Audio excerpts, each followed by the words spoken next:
I think if me, a stand-up comedian with terrible A-level results and a house that always smells of dog, can be a foster carer, then you probably can too.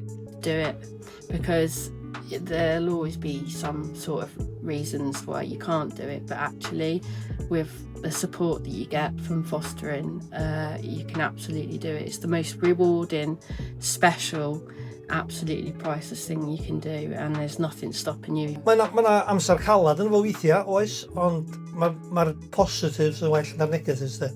Definitely, de. I rywun sy'n ystyried maethu, sy'n ni'n annog nhw i godi'r ffôn a chael sgwrs. Mae gyd yn dechrau gyda'r un sgwrs gyntaf yna a cyn dechrau'r broses o fanno.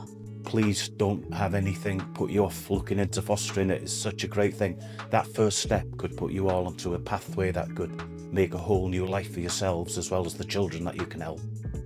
Gall pawb gynnig rhywbeth gyda maethu awdurdod lleol.